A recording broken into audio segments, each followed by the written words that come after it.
L'amour de Dieu n'est pas tellement quelque chose de sensible. Bien qu'il puisse être vécu par moments de manière émotive, il va bien au-delà des limites des sens humains.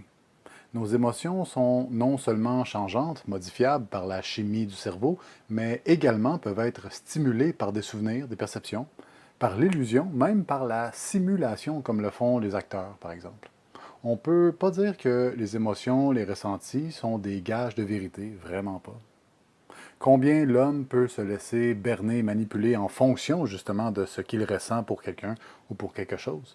Écouter son cœur, comme bien des gens le prêchent, n'est absolument pas une bonne référence. Le cœur est rusé plus que tout et pervers. Qui peut le pénétrer? Ici, le prophète parle de la perversité du cœur dans le sens où il tend naturellement vers sa propre complaisance d'abord. Même quand il éprouve une forme d'amour pour quelqu'un, c'est surtout parce que cet autre le comble d'une certaine manière, puisqu'à partir du moment où ce n'est plus le cas, cet amour cesse bien vite. On le voit partout dans cette culture et souvent dans nos propres existences, si on est honnête. Le cœur humain n'est pas fiable, on ne peut simplement pas lui faire confiance. Saint Augustin disait à cet effet, vouloir douter de soi-même, c'est déjà se reconnaître. Se reconnaître, c'est déjà se corriger. Se corriger, c'est déjà se dépasser. Ici, le sens de se dépasser signifie aller au-delà de nous-mêmes, de considérer le Seigneur en premier lieu. Alors, comment démontrons-nous notre amour de Dieu? Eh bien, principalement par notre volonté, par tous les efforts que nous faisons pour se délaisser nous-mêmes au profit de la volonté de notre Père dans les cieux. Ainsi, nos choix de chaque instant sont de bons indicateurs, ce que nous priorisons dans notre vie. Comme nous le ramenons souvent, Saint Jacques l'affirme parfaitement ici. Montre-moi ta foi sans les œuvres, et moi, c'est par les œuvres que je te montrerai ma foi. C'est vraiment notre bonne volonté et nos actes qui sont garants de notre foi et de notre amour de Dieu, et non ce que nous pouvons éprouver. Dans cet ordre d'idées, il peut arriver que l'homme vive des périodes où il ne ressent rien, où il semble que le Seigneur l'ait abandonné. Il prie, il fait tous ses exercices de piété, il prend ses sacrements, mais malgré tout, il ne ressent aucune consolation sensible et il en souffre dans sa chair. Dieu, je vous cherche, mon âme a soif de vous. Après vous languit ma chair, terre sèche, altérée, sans eau. Oui, il arrive que nous nous sentions desséchés, vides. Les saints expriment régulièrement ceci dans leurs ouvrages, mais toujours ils se font rassurants afin que nous gardions confiance et courage. Sainte Thérèse d'Avila instruisait lorsque tu traverses une période de sécheresse spirituelle, ne sois pas troublé. Il se peut que Dieu t'éprouve pour voir si tu l'aimes réellement, même sans les consolations spirituelles. Il s'agit effectivement d'une épreuve d'amour. Oui, une épreuve afin de purger toute trace d'attachement, toute forme de dévotion qui serait intéressée, conditionnelle, même inavouée, inconsciente. Tout ce que fait le Seigneur, même si nous ne comprenons pas, concourt au bien de notre âme. Saint Jean de la Croix renchérissait en ces termes. Dans l'obscurité de la sécheresse spirituelle, nous avons l'occasion de grandir dans la foi et la confiance de Dieu, car c'est là que nous apprenons à le chercher avec un cœur sincère. De toute façon, ce qui fait plaisir au Christ Jésus, ce n'est pas nos victoires, nos succès sur le mal, parce que tout ça ne dépend même pas de nous. C'est Dieu le vainqueur du monde. Jésus nous le disait, dans le monde, vous aurez à souffrir, mais gardez courage, j'ai vaincu le monde. Mais il est profondément touché par nos efforts à vouloir lui plaire, notre persistance à nous en remettre à lui. Voilà ce qu'il nous demande. Il se réserve toujours le triomphe afin qu'en toutes circonstances l'homme ne tire gloire de rien, mais s'en remette à Dieu pour tout. Il nous faut demeurer humbles, soumis, dans une charité parfaite. Dans l'Exode, on lit Yahvé combattra pour vous. Vous n'aurez qu'à rester tranquille. En effet, rester tranquille dans le sens de rester en paix et de faire pleinement confiance en notre Seigneur. Ne pas chercher à contrôler notre environnement, les gens, mais de rester sobre et d'écouter la petite voix de Dieu. Comme Saint Paul le dit, mais grâce soit à Dieu qui nous donne la victoire par notre Seigneur Jésus-Christ. Seulement voilà, hein, nous ne sommes pas toujours attentifs. Il y a souvent de grands tapages, beaucoup de bruit dans notre esprit, et ils ne sont pas toujours engendrés par nous, hein, mais par les esprits dans l'air auxquels nous nous lions inconsciemment. Saint Ignace de Loyola disait: il est nécessaire d'écouter Dieu dans le silence de l'âme. Quand on veut entendre le Seigneur, on doit d'abord faire taire nos discours intérieurs, toutes nos inquiétudes, nos opinions, nos appréciations, tous nos jugements. Il faut pouvoir se mettre sur pause tous nos désirs, nos projets, nos intérêts. Il faut aussi calmer toutes nos émotions, hein, nos colères, comme nos amours de tout ce qui n'est pas Dieu. Toutes ces choses sont du vent, parfois des tempêtes qui enterrent la voix de Dieu. Il y eut un grand ouragan, si fort qu'il fendait les montagnes et brisait les rochers en avant de Yahvé. Mais Yahvé n'était pas dans l'ouragan. Et après l'ouragan, un grand tremblement de terre, mais Yahvé n'était pas dans le tremblement de terre. Et après le tremblement de terre, un feu, mais Yahvé n'était pas dans le feu. Et après le feu, le bruit d'une brise légère. Et dans l'histoire, c'est par cette douce brise que le prophète Élie put converser ensuite avec le Seigneur. Au bout du compte, la pratique revient toujours sur l'idée de renoncement, du détachement et de la nécessité de s'en remettre à l'Éternel.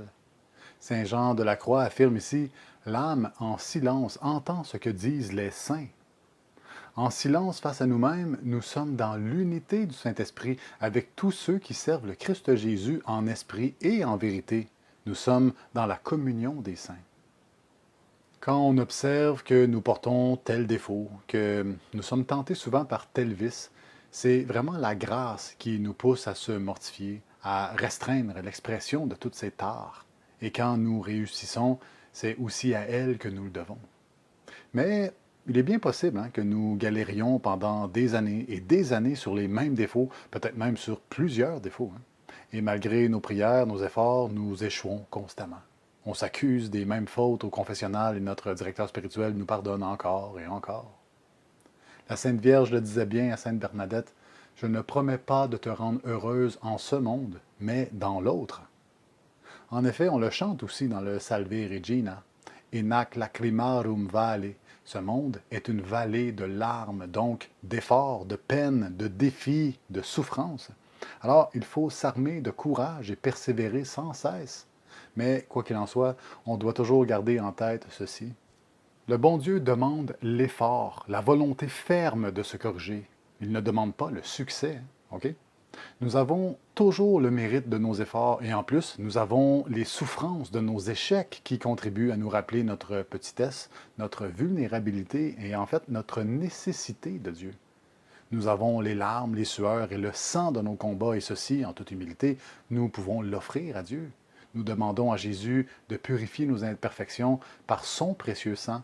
Éventuellement, le bon Dieu nous donnera la victoire car celui qui persévérera jusqu'à la fin sera sauvé. Ainsi, Dieu jamais ne nous abandonne, hein. Nous devons le remercier dans les échecs comme dans les succès, car ce sont là, en fait, de merveilleuses occasions de sanctification. Saint Jean de la Croix dit encore: le chemin de la perfection passe par la perfection du chemin.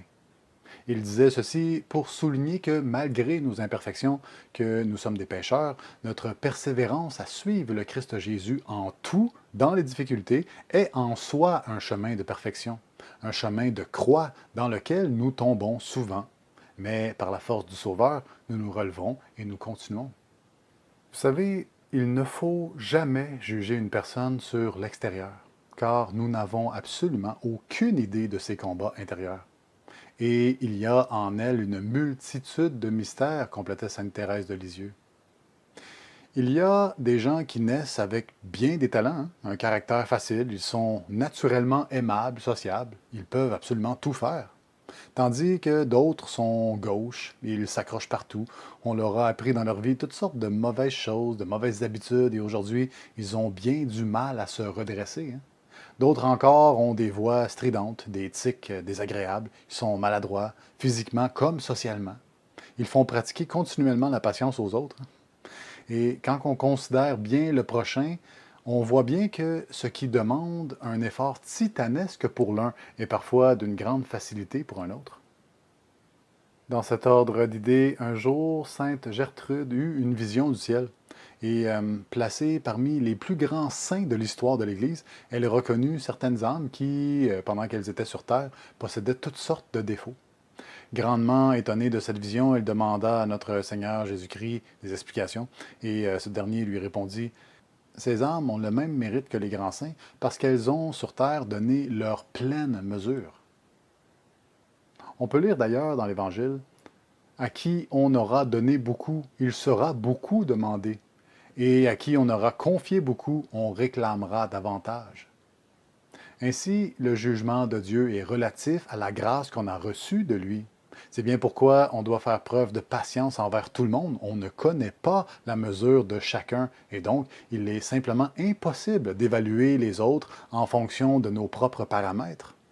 Dans cet ordre d'idées, encore une fois, dans la finale de la parabole du semeur, le Seigneur déclare et celui qui a été semé dans la bonne terre, c'est celui qui entend la parole et la comprend. Celui-là porte du fruit et produit tantôt 100, tantôt 60, tantôt 30. Pour Dieu, ce n'est pas la quantité de fruits qui importe, pourvu que chaque homme produise en fonction de sa pleine capacité, sa pleine mesure. Voilà comment il témoigne de l'amour qu'il porte pour son Créateur et Père.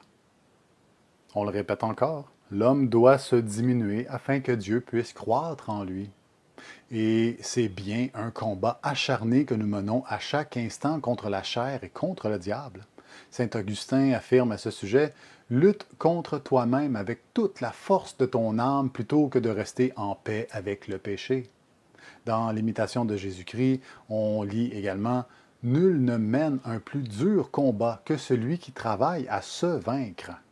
Voilà, mes chers frères et sœurs, l'essence de la pratique catholique.